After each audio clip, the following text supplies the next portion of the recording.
That's all right. You get a shock sometimes when you look at yourself in the morning. None of us are getting any younger, but anyway, we all understand. Pastor Paul, thank you. Who has been in a car accident? Oh, some of the Koreans haven't. Very good driving. Well, most of us, quite a few of us have, and of course, who's been in an accident because of your fault, our fault? Yep, and others of us have been because of perhaps someone else's fault. And this is about, sorry Pastor Paul, I'll get to the middle. This is about avoiding crashes in our life. We all know of car accidents where there's too much alcohol involved or people were distracted. But some accidents are caused by perhaps less obvious, seemingly small things that we haven't been attending to. For example, having a mobile phone on us, on our lap, which I learned was against the law because we're tempted to use it. And smart people have the thing attached to them so they can still talk and it won't be in their hands. But, or being distracted or driving a vehicle that's not roadworthy. So I've just finished a book which talks about a different sort of crash, a number of crashes, and how these people could have avoided them. And I'm talking about a crash that happened in their life and in their nation. Not a car crash, but a life crash, a train wreck. Who's crashed in life? Me. And good on you if you haven't. But the Bible teaches us that we're all prone to crashing. We're all prone to veer off the path God sets for us. And this has been written in the book of Isaiah. I've been reading that book and I'd like to share with you at least one of the things I've learned.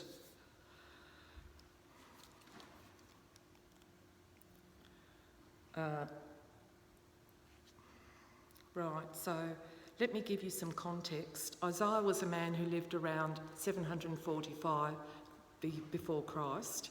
He received visions and messages from God for his land, for kings, and for the city of Jerusalem, Zion it was called, and for surrounding nations of his time. But he also prophesied future kings. Cyrus was a man he prophesied before, that was over 100 years before Cyrus came to rule. He prophesied a king from Galilee, and we know who we're talking about. He prophesied about us. He prophesied the destruction of the world and a new heaven and a new earth and a new Jerusalem. But I won't go into all of those things. But today we will look at the first and possibly the most important message of Isaiah. It's about God's people.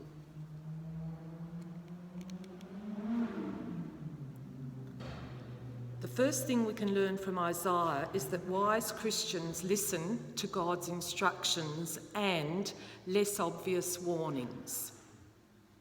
And that's my first point. Let me explain. The very first vision Isaiah received was about God's judgment on his own people.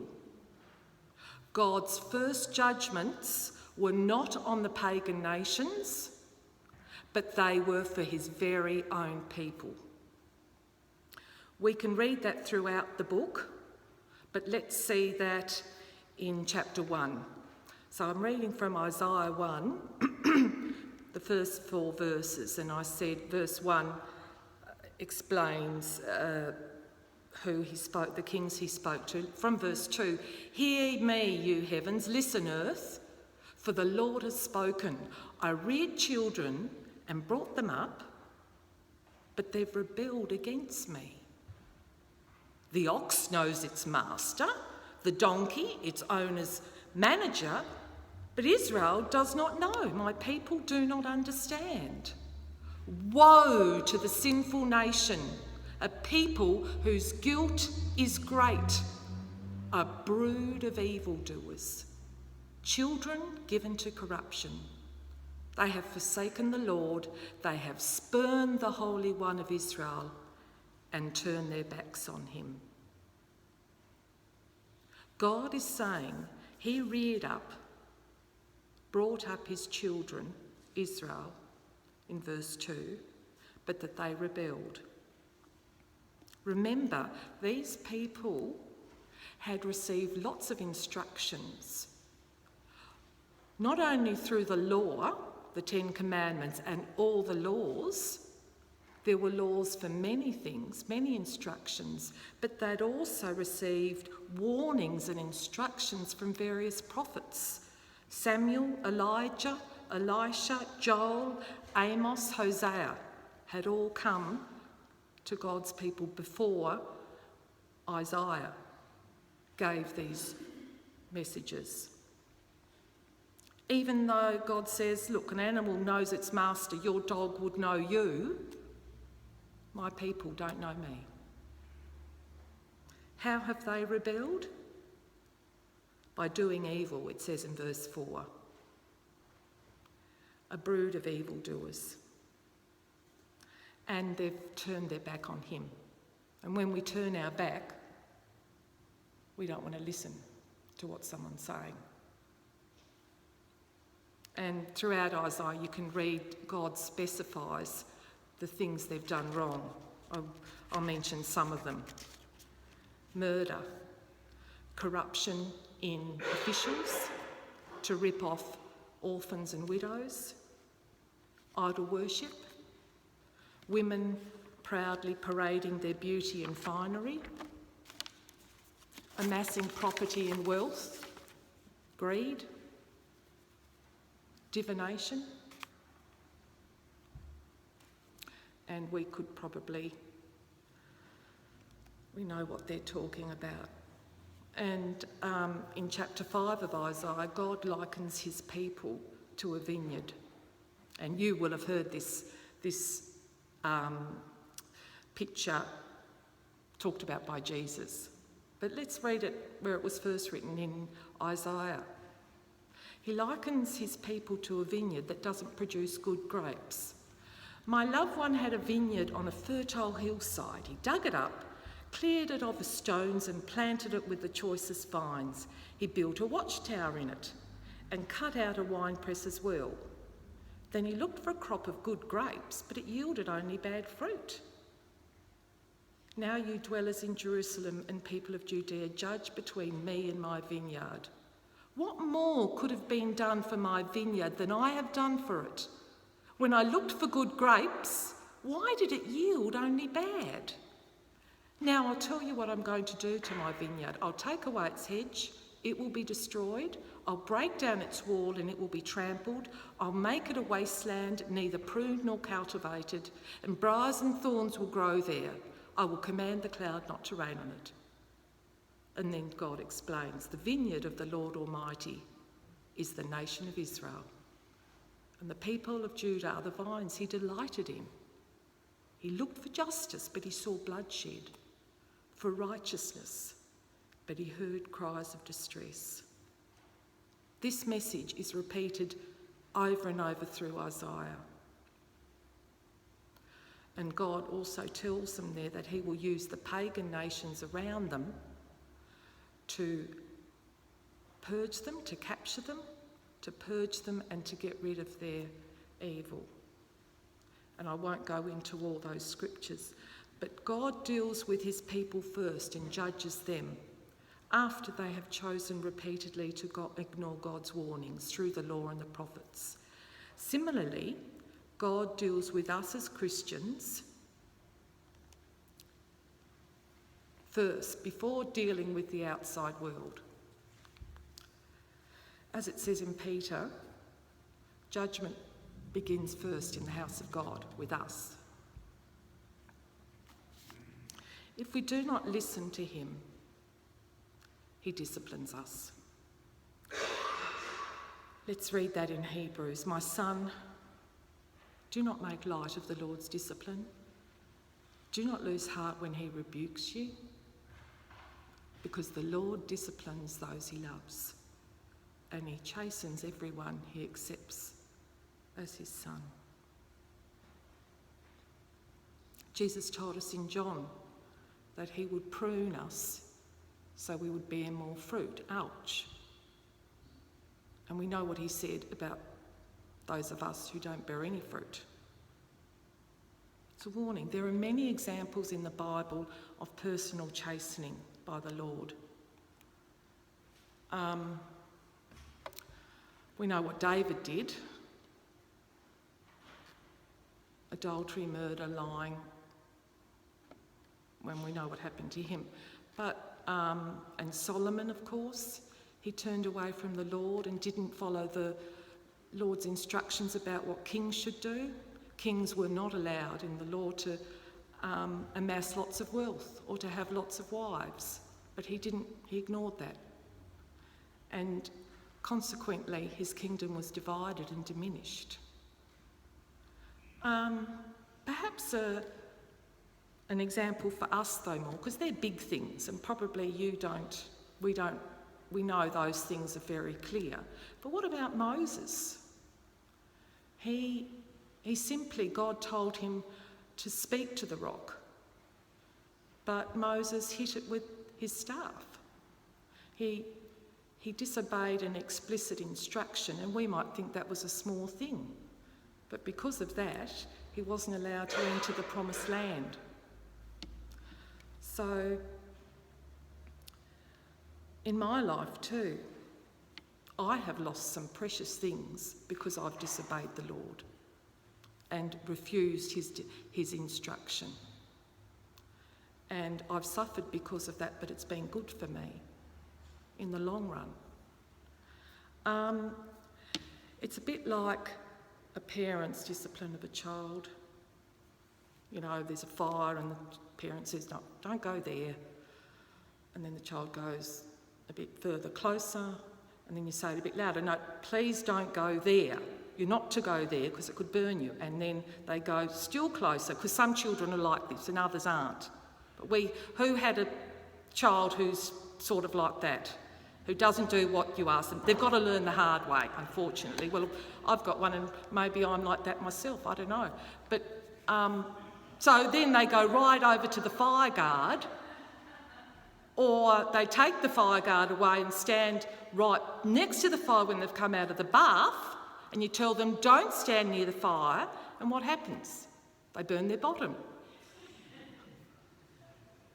And, you know, you wonder, and look, it's easy to look at it in other children, but the truth is we're like that ourselves sometimes. With some things we want to do.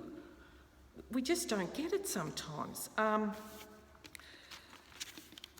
the parent is not being mean, the parent's doing it because we love the child. In the same way, God is warning us to save us heartache and pain. You know, we are busy at times, but we do have to pay attention. So, are you listening to God? Are you following his instructions and traffic lights? Maybe you're following the big ones, but what about those things that we don't notice that aren't so obvious? That actually in our culture don't really matter. But in God's culture, they do matter.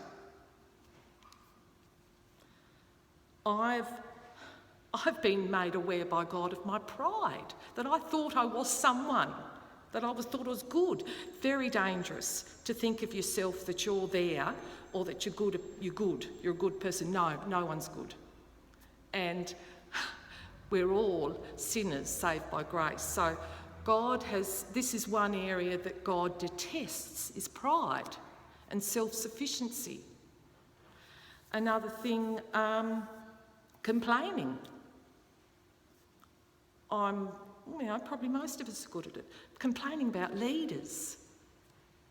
It's so easy to knock a leader, but God has put them in authority over us. And I've been made aware of guarding what I say. Greed. Wanting it all for me. Calling another man a fool. You know what Jesus said about that. So sometimes what we focus on, the obvious sins, there are other things that we're overlooking. We need to listen and examine ourselves.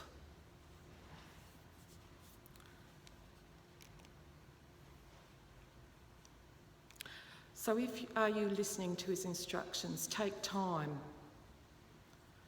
to read the word and to really read the word, not just the parts we like, but the other parts that we think, and take time to examine ourselves and our life and pay attention to the little warnings we're getting. Maybe warnings from your spouse or your friends, warning from the police or from the doctor. And if you do notice and you're really aware that something that you haven't gone the right way, which is very likely, you simply fess up and say, yes, Lord, and ask him for help. And if there's something that we keep on doing wrong, we need to probably get help and have a mentor or go to a trusted Christian who can help us with our persistent sin.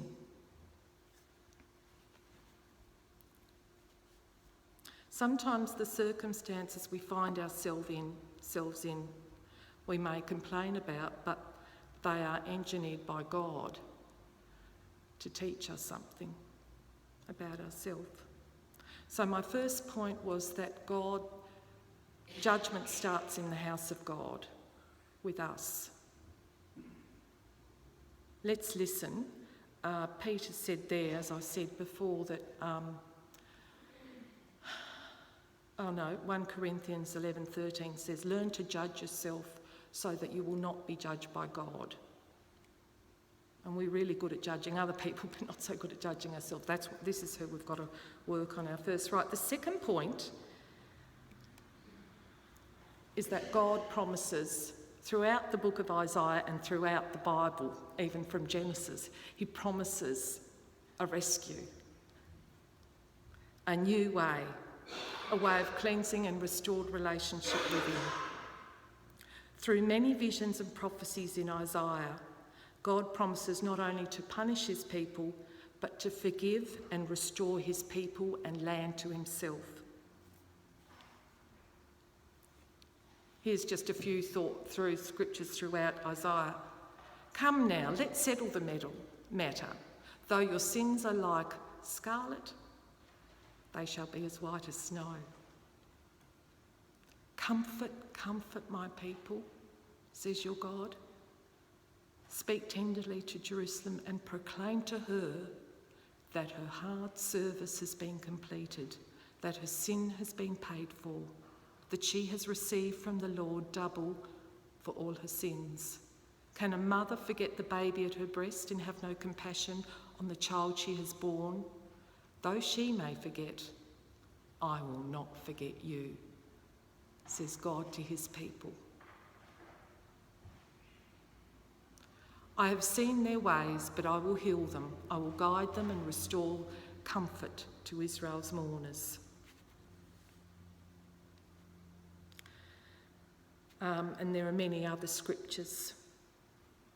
And as I mentioned earlier, the hope is not only for restoration of relationship, but the promises and prophecies in Isaiah speak of a king and his role in restoring peace and prosperity and wellness, not only to the land, but to the people and to the world.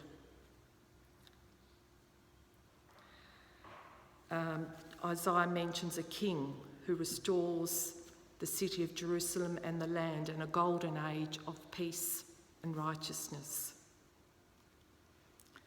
And God set up a new way for us, because the old way of sacrifices was never going to cleanse us from sin.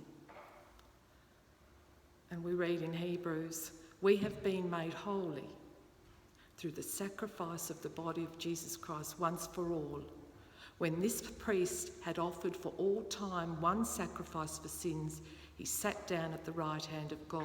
For by one sacrifice he has made perfect forever those who are being made holy. Their sins and lawless acts I will remember no more.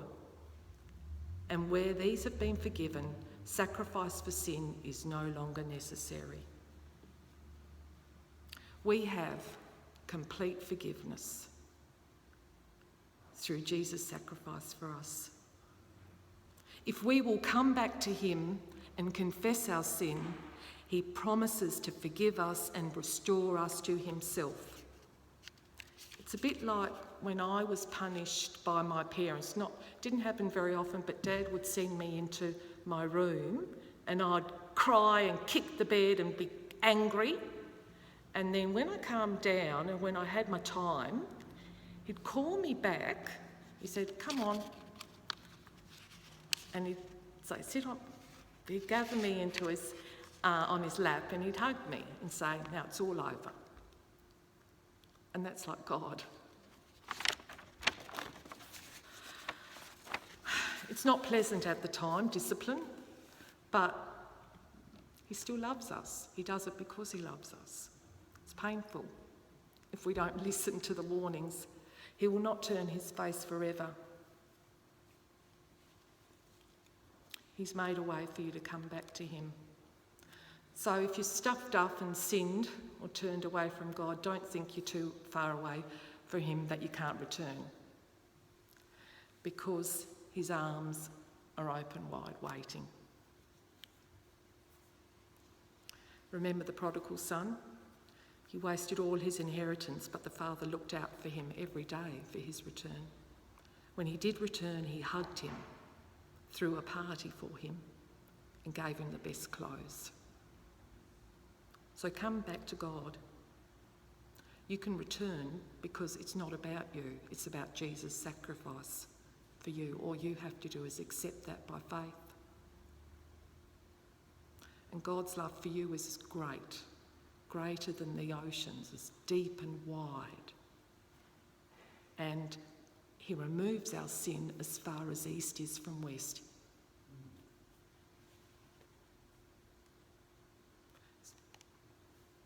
So God judged his people because they did not listen to his repeated commands and warnings. They turned their back on him and followed their own evil ways.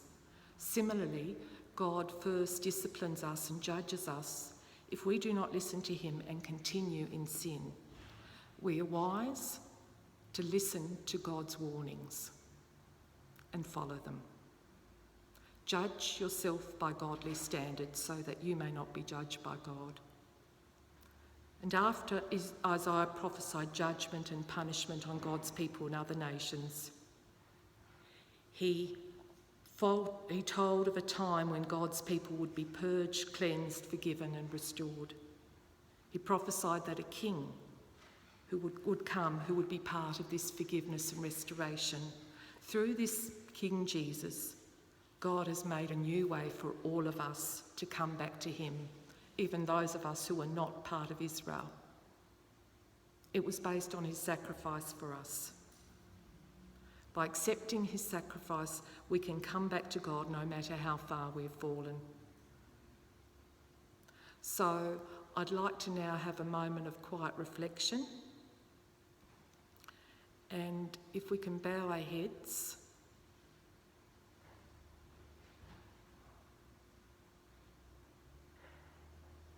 Has God been warning you or instructing you? Have you been listening? If not, confess it now, quietly. Have you accepted what his son Jesus did for you? That he died and took your punishment you deserve. You can come back to him and you will be made part of his family.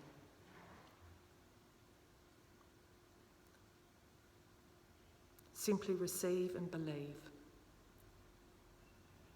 If you want help with these steps, you can ask God now, or you can come to me or one of the pastors and talk to them about whether you're struggling with a sin or whether you want to accept Christ. We'll be honoured to listen to you and help you get back to God, because we've all been there.